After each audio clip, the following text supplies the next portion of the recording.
How do you start your days? What do you like to do in the mornings? Yeah, so I start my days ordinarily with a coffee, always. First little advertisement plug that's not actually an advertisement because I don't have any sort of affiliation with them, but there's a company called Exhale Coffee. I don't know if you've ever heard of them. They create the most exceptional coffee. And I didn't used to be a coffee drinker, and then I started drinking their coffee, and it is just the best. And it's really research based around, being quite healthy. And Mm, there's the chap who started the company, I think, had an autoimmune condition. yeah. It's all on the website. And coffee was one of his pleasures, and he didn't want to lose it. So they've created this coffee brand that's really, and I just love the whole backstory. So my day always starts with an exhale coffee, Mm, and then kids. yeah. So both kids and getting ready for school and getting organised for the day and that sort of thing. But I love mornings. I find the mornings we get up early so that we've got enough time without rushing, and I really like a nice calm start to the day. Yeah, I do as well. If I've got time, I will do some of my yoga or I will sit and read.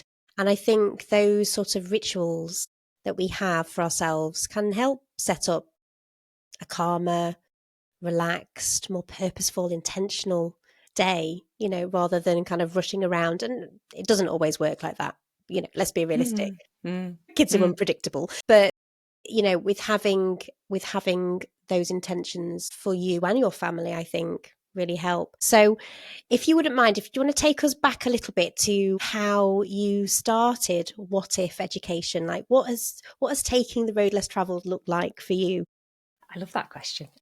The And it road wasn't on less my list. Yeah, the road less traveled, and it did feel like that the reason why I love that question is because it really felt like that at the beginning. It felt very a solo endeavor, and what's happened over time is I've met so many people like yourself who are doing amazing things in this education space that are really in line with my values, how I would love to see the education space evolving. And it's absolutely, it isn't a road less traveled in the end, but it did feel like that at the start. And that was 3 years ago. And that journey started with a deep feeling. I'm a teacher. So I'd been in teaching for 20 years by the time that I decided to leave the classroom for a while. And it started with a deep feeling that the way we were providing education wasn't serving children or educators, and that it was just rumbling on and on and on with very few solutions to the problems we were facing, and a sort of a feeling of apathy around, well, this is just how it is, and it just has to be this way, and we don't have a choice. And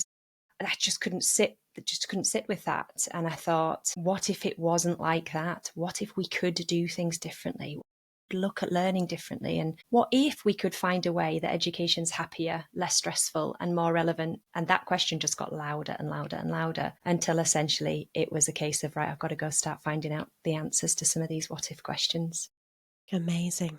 And how did your colleagues, your friends, your family Yeah. react to you wanting to step away from, let's face it, a very stable, very secure career? We're sucked into that, aren't we? Yes, we are. And it wasn't easy. It was hard, in lots of ways. It felt a little bit like a grief when I left. And the reason for that is because I'd felt my entire life I'd always wanted to be a teacher. So when I was younger, I always joke that I started my teacher training at 4 when I was teaching Teddies and Sisters. And that I never had any point in my life where I didn't know what I wanted to do. Everything I did was always vocational. It was always about getting the best GCSEs to be a teacher, the A levels I needed to get into teacher training college, and so on and so forth. And then I went into teaching and loved it in lots of ways, although I have to say it changed beyond all recognition from when I started 20 years ago to what it looked like 3 years ago when I left. I mean, it's just not the Mm. same job. But it felt a bit like a loss because I lost my identity. And I was so used to, well, what do you do for a job? I'm a teacher. Oh, well, I'm not now. What am I now? Am I? Yeah, and so I had an amazingly supportive family around me who could see that actually it was making me quite unwell to carry on doing it like I was doing it. And I've done a lot of work since I left on values, and I can now confidently say that the reason I was becoming emotionally and physically unwell was because I was working so far outside of my values. I didn't realize that's what it was at the time, but it was. And now I look back and I can see every single value getting challenged. But I had a family around me who could see, no, this isn't good. And my friends the same. And just the most wonderful set of colleagues at the school I worked at as well, who were experiencing similar challenges as nearly every educator in the country is. Yes. So it's been wonderful in that I've just had so much support and care and love from people around me going, yeah, come on, let's start asking these questions and let's find a way forward. So yeah, very lucky for that. When you talk about those values, what are your values? What were you working outside of? Yeah. So my core values are simplicity. I value simplicity enormously. And funnily enough, we talked at the very beginning of this conversation about my background being really, and I value simplicity because I think that's where so many answers to challenges lie, when we make things extraordinarily more complex than they need to be. Yes. And I think so much happens in education that it doesn't serve children and doesn't serve educators because of complexity that just doesn't need to exist. And everything felt very hard and very complicated and very convoluted. And so that simplicity that I could see, well, if we just do it like this, what if we do it like this? And it couldn't break through. So I felt like that was constantly challenged. This is harder than it needs to be. Yes. And then fairness. And for me, fairness is very much around, it's absolute fairness. So not necessarily what's in my favour, but what's fair and right to the young people we're educating, to the educators who are providing the education, to the families who are sending their children to our schools. Yes. And I looked at all three of those and it didn't feel fair. And that was a challenge to me. And then my final one is fun. And if there is laughter and joy and happiness in whatever I'm doing, we can make it work. And to some degree, trying to make education fun that final year felt impossible. And I thought, well, no, that's wrong. It didn't feel impossible. It felt too complicated. It didn't feel fair. And it was such a challenge and an uphill swim, and it still wasn't enough. And I thought, no, this education should be joy-giving. It should be full of excitement and energy and buzz and fun. And it wasn't.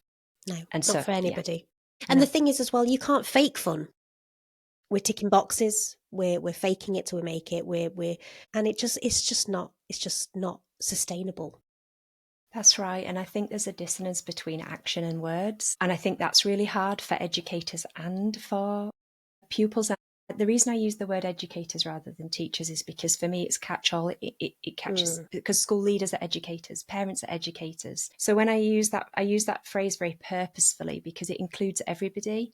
But I think that it's very easy to say we're going to care about growth mindset and the test results don't matter and all of these things. But essentially they do matter because we're held accountable as educators because of test scores. And so it's how do we make sure that whatever we say, our actions match our words, because that authenticity, I think, is why a lot of children are struggling with school.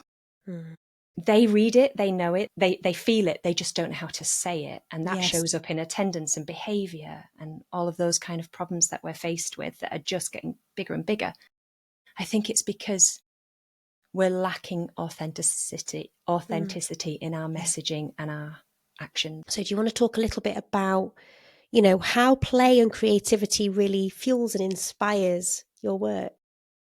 Yeah, so I think that one of the biggest hurdles we have is in helping educators to understand, or finding ways for educators to feel that creating more playful and more age appropriate and developmentally appropriate educational experiences benefits them as well as the children. And that might sound like a funny place to start because of course we all want what's best for the children. Of course we do. That's exactly what it's about. But what's best for the children is having a happy, thriving, well-valued educator who believes in what they're doing. And what happened quite quickly for me starting What If Education was I realised it's not as simple as just saying we need to play more, or we need to be more creative, or we need to get more curious. Because what we're coming up against is years and years and years of conditioning that's made educators believe, or parents believe, that play is subordinate to learning, that it's less than learning, and that it isn't as valuable as academic activities. When obviously all the research and evidence shows it's exactly the opposite, but we just have to wait much longer to see the results. And it's that period of time that we need to wait to see the results of how exceptional play is as a way to learn, that we just haven't got time for. And so we have to keep pulling up the plant and checking the roots, because we are accountable with scores and measures and things that are the opposite of what playful experiences provide. So we have this poor workforce who are swimming upstream if they want to incorporate more playful, age-appropriate learning experiences, because what they're going to be asked for is evidence of the opposite. Yes. And so what's beneficial to educators is children who are able to pass their phonics tests, children who are able to pass their times multiplication tables, children who do well in their SATs. So that's what's beneficial to educators, because that's what they're accountable for.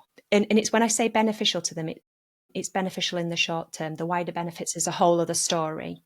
But the thing that you're going to be measured on, that your performance is going to be measured on, is the thing that you're going to prioritize, of course, because your reputation and your school's reputation depends upon it. So for me, I think it's not just as easy as saying we need to incorporate play. It's finding ways in which we can help educators to do it in a way that benefits them immediately and the wider benefits, but also in a way that it doesn't force them to swim in the opposite direction to what they're used to doing. And for the last 6 months, 8 months, I've been on an advisory panel for a new resource that's coming soon. It's in a testing process at the moment. It's currently lots of iterations, and it's called the Cool Curriculum. And it's been started by this really wonderful ex-ed teacher, Emma Lurie. And what is really special about this for me is that it is doing those two things. It's going to help educators to find ways to bring in play, make education more age appropriate, more developmentally appropriate, but without feeling like they're going to have to let go of all the other stuff. It marries the two wonderfully together. Wonderful. She's doing an exceptional job, and I'm so excited to see where this goes, because I think it's going to provide something that's going to make play possible. Making play possible. And the thing is that you talked a lot there about the educator feeling like they can play themselves. I mean, I teach dance and drama and music, so I'm constantly playing. This is my language. Yeah. And so, rolling around on the floor and role playing and dressing up and silly voices, and that's where I'm in my element. And the children, they lead me in the play. And it's about giving ourselves permission as adults to play. And to it that be okay that, you don't know the answer. Educators do not like to be wrong. Yes. Yeah. But in play you are. You're always going to come up against something that you don't know where it's going to lead. That's what's so exciting about it. I love that you said that, because you've triggered a thought for me that I didn't mention in that last bit that's so important, and that is how important culture is in playful environments, and that a fear-based environment plays very, very hard. But in a trust-based environment that you often get in the subjects that you teach, where you can have a growth mindset, really you can, and the educator can as well, that it creates an environment of trust that allows safe failing, and failing as learning rather than failing as getting something wrong. Yes. And so you've summed up for me there exactly why what you do in the subjects you do work so well in a playful way. Definitely. And a lot of the things that you were saying at the start of the conversation about, coming up against resistance. There's lots of moving parts in education, and it's about how you get those moving parts to move together. Yes. But in their own way as well. It's not about one size fits all. It's not about ticking those boxes, is it? What if this cool curriculum starts to be embedded and celebrated and championed in schools? What is your hope with that, do you think, as somebody who's on the advisory board? my hope for that is that we can change the way the education experience looks from start to finish. Because I absolutely, wholeheartedly believe that if we gave our primary aged children a more developmentally appropriate, more playful, more curiosity inspiring and creative curriculum, Yes. then the secondary school experience would be entirely different for the pupils and the educators. And I would still love to see that playfulness and that creativeness carry on. But I think that it's a bit facetious is this, but the reason why I think so many secondary school pupils struggle with their education is because they've been writing essays since they were 5 and doing maths in a way that doesn't inspire them to love maths, but to find maths difficult and challenging, and in a way that makes them feel embarrassed and ashamed when they can't do it quickly and fast enough. And all of this conditioning is then carried into secondary. And for me, secondary educators have such a challenge before those children have even walked through the door. And then there's talking about hope, and a hopeful answer to that is the COOL curriculum is very much a primary based resource. But I don't know if you've ever come across Kimberly Olaf Cooper. She is what a woman, and she and her team, Aaron Jay's on her team, and she and her team have started a project called Thrive Now Education. And what they are doing is they are proving how we can change the secondary school model to be much more creative, curious, appropriate for the now, appropriate for the future. And what's brilliant about what they're doing is they're currently doing all the work, but they intend to open source the model at the end of it so that it is free for people to use what they've learned. And it's that proof part that's missing. They're currently working on the proof part and the hard work that's going into that. But it's if you haven't, any listeners haven't had a chance to check out Thrive Now Education, honestly, if you want a dose of inspiration and a feeling of hope, just have a look at what they're doing, because it's possible. Yeah, we will put all the information, all of the resources, all of the the books and things that you're going to talk about in the show notes today for sure. Because we do need to stay hopeful. We do. Yes. And we absolutely do. And I think part and parcel of losing so many amazing educators is because they lose hope, they lose sight, and they feel like they're on their own, and it's isolating. I mean, something that I love about the primary education system and the experiences I'm having is that it's so much more cross-curricular. I'm very often in with the classroom teacher saying, what are you exploring today? Fantastic. I'll then walk down the path. Lots of ideas will come, and then I'm straight in. Right, I hear you've been doing this. Let's explore this. You don't do that in secondary school as much. No. So there's no joined up thinking. Yeah. Yeah, I absolutely agree with you. And I think that we're in a very much a space of, well, it's always been done this way, so let's carry on carrying on while society changes beyond all recognition outside the walls.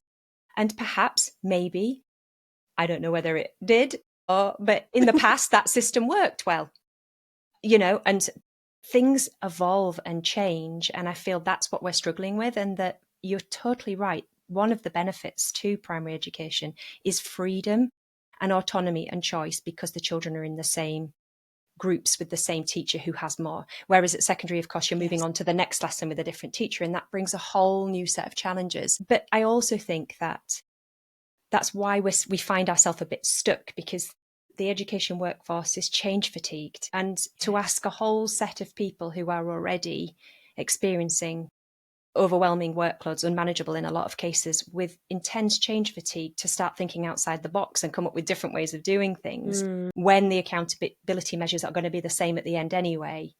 That's how we find ourselves stuck in the mud. But I love the idea of asking that, like you just did then, but what if we could think of other ways of doing it, and what other possibilities are there out there? And I'd love to see that we had more space in timetables, absolutely, but space overall to start being able to ask questions that could help us to get out of the mud.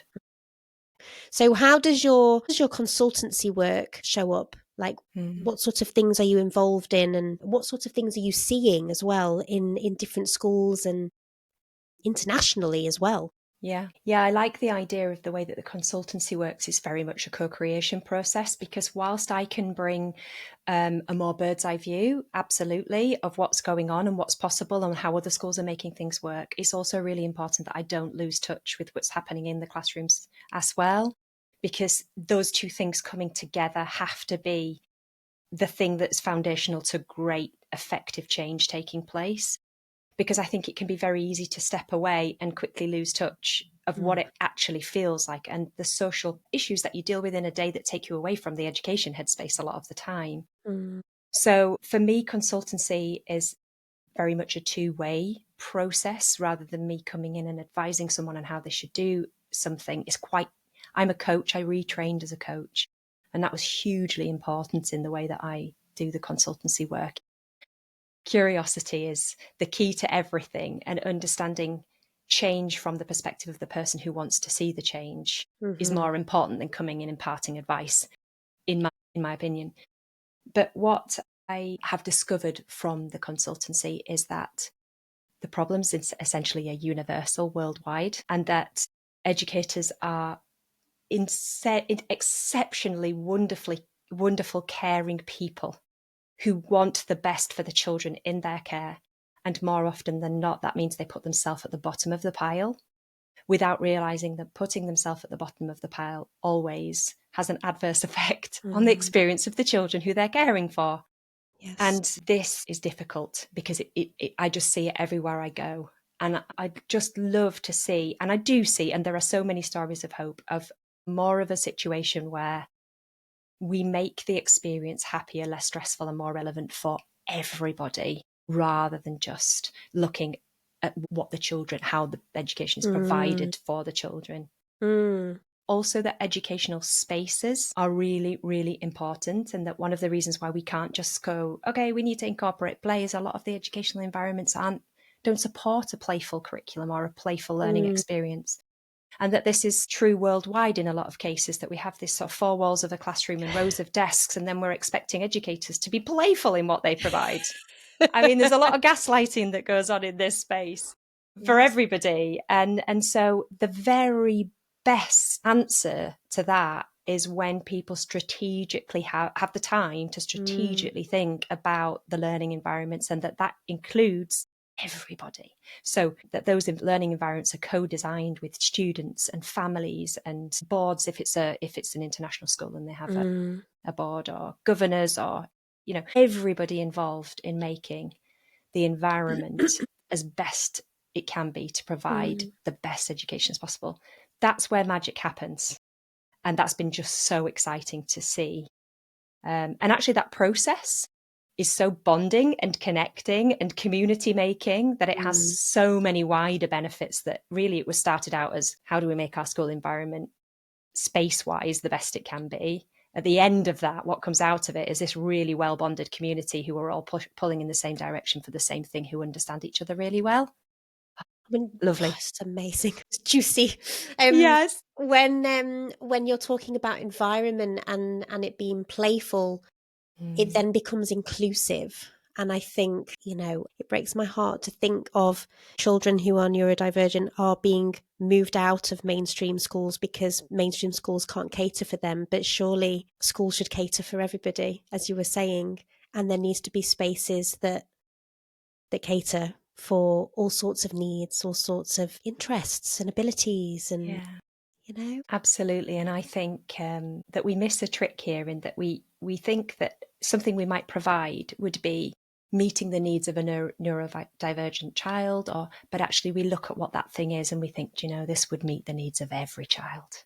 If we could just adapt this and this and this to make this space more inclusive, it's more inclusive for everybody, because no child fits neatly into any box. No.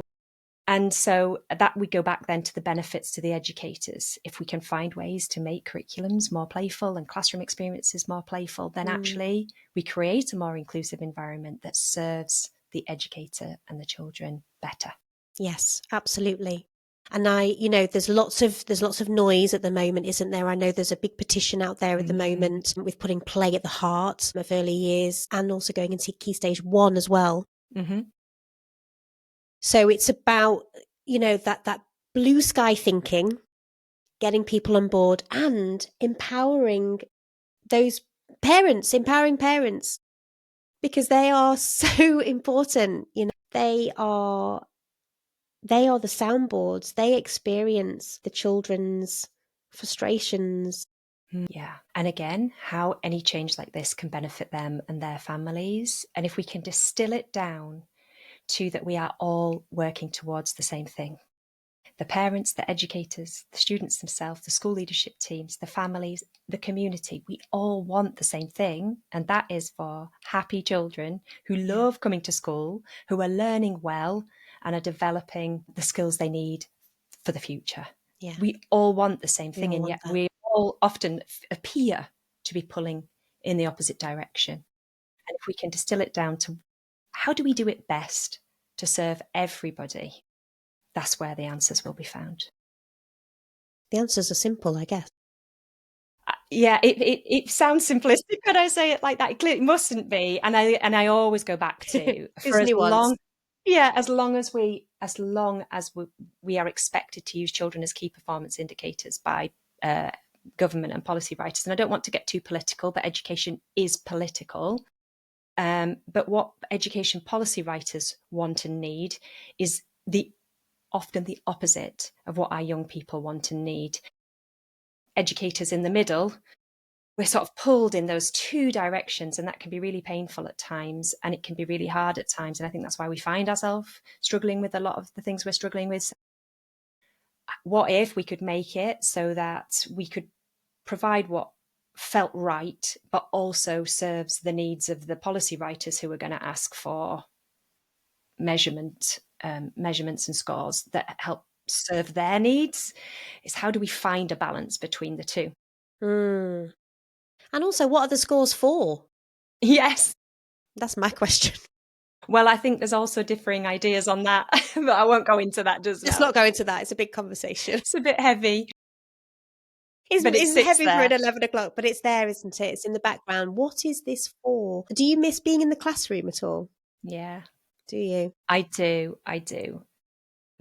There's something about that feeling of having your own class of children or being with children that is just so connecting, isn't it? So you just get all those lovely endorphins of collective effervescence with things you do together with your class. And, connection building and relationship was always number one for me. That was, if I could get that right, everything else just follows. And so I miss that side of things. And I wouldn't say, never say never. I've recently written a book, and that's due to come out in January. And that's, I'm hoping, will help me to get back into classrooms a little bit, because I can hopefully use the book to get back into schools and find a way to do it in a way that feels simple, fair and fun. And if we can do that, we're good.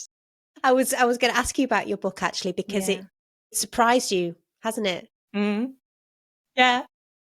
So is it about bringing all of this experience together and as you say, to be able to go into schools and talk about this mission that you have?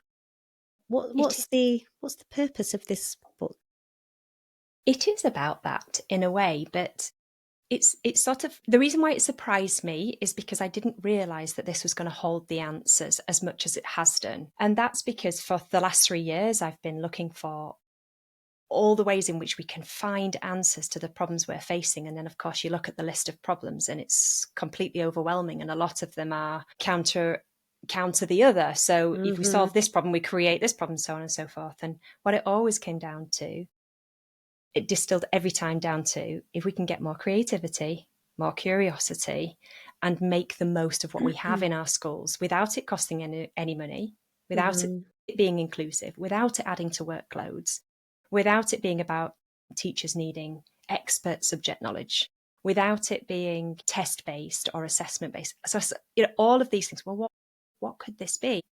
I just thought it would be impossible. And then I started looking into something that's been a personal interest of mine, and that is just how extraordinary ordinary things are. So in our family, we've always had like little jokes about when you really think about something, you could pretty much pick anything, like even an apple, for example.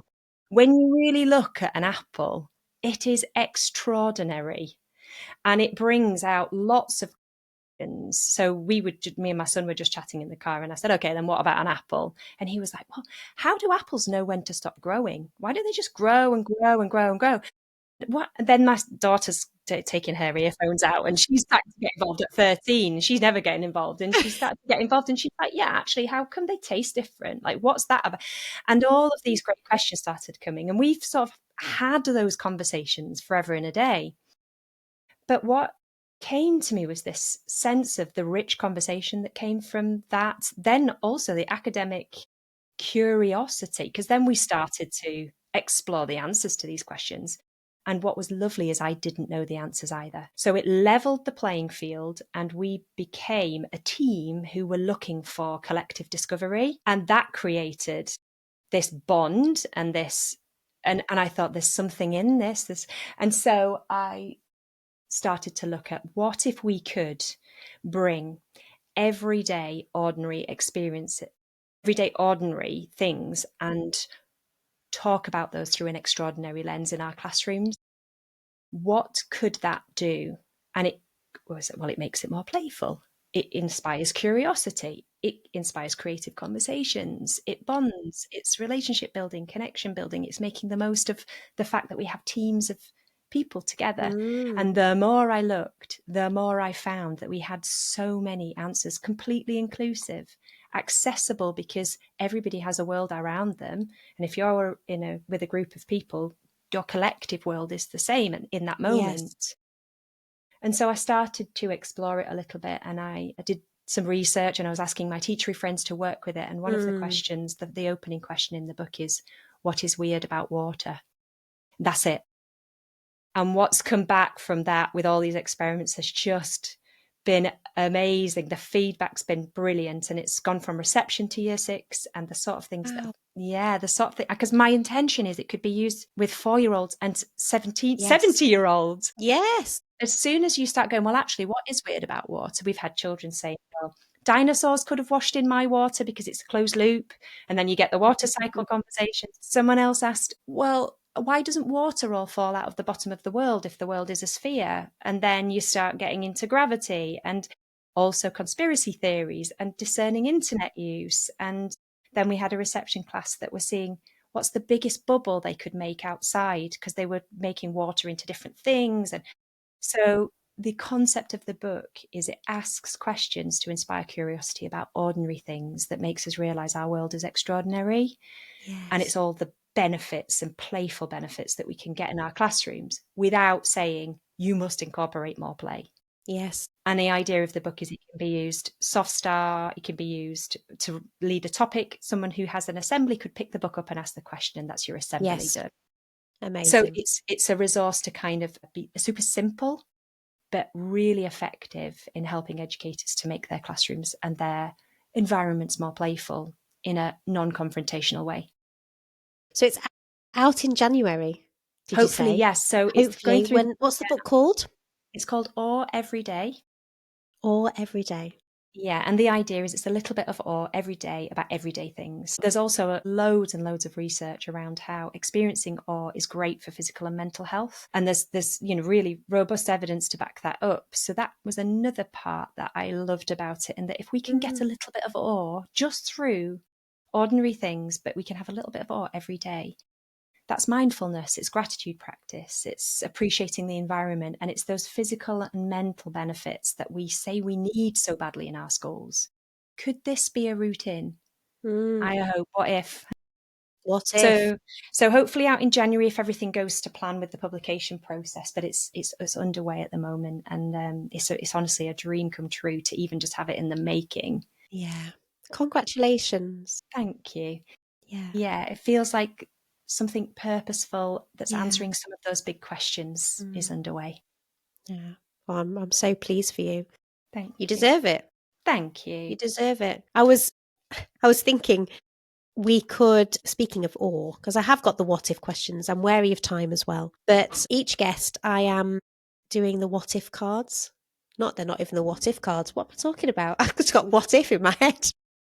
Well, I'm very happy that what if is my motto, so they can be called that. These are called the You Got This cards. So these were given to me by a group of students who I was working with when I was doing a year's maternity contract. So I basically went back to work after having my little boy and I was made redundant. And I had 5 weeks to find a job. Found this job, wanted to come out of teaching, just felt completely lost and isolated, didn't know what I was going to do. Lo and behold, the children brought me back to myself through the devising project that we were doing. And they gave me these cards. They're inspirational quotes, but I thought we could pick one of these and then see what's on the card and then just see how it resonates. So I was going to give them a shuffle and then you just tell me to stop and I'll just take the top card. Okay, go for it. Stop. Okay. Okay. So the card that's come up for you is You Are Unique. So you know what springs to mind is it sounds negative when I first say this, but it's not negative. I mean it with a hopeful message in that I feel intensely frustrated with the requirement for everything to be conformist and uniform in our schools at the moment, and that there's become this, without being too polarizing in my choice of language, this obsession with keeping everything the same. And that in my primary experience, that a year 1 class needs to look the same as a year 6 class in the way the children come into school in the morning, in the fact that they do guided reading at this time. And there's this, I've even heard it be said, well, if an inspector comes around our school, we want them to walk into our year 1 classroom and know that they're going to see the same thing as if they walk into the year 2, the year 3. And my mind is just like, well, why would we want to see that? Because surely the variety, and for me, allowing educators to bring their flavour, their spice to what they do is part of the joy of the job. And it is just that uniqueness is being eked out of our classrooms and our schools through an over-reliance on schemes to try and be efficient and try and reduce workloads. And then we get into the situation that, well, we're reducing the wrong workload because we're reducing the workload that actually brings the joy of the job and replacing it with workload that, yes, maybe less and maybe more efficient, but is so far removed from that person as a unique individual and what they bring that impacts the quality of education. So for me, that You Are Unique is a message I would love to shout from the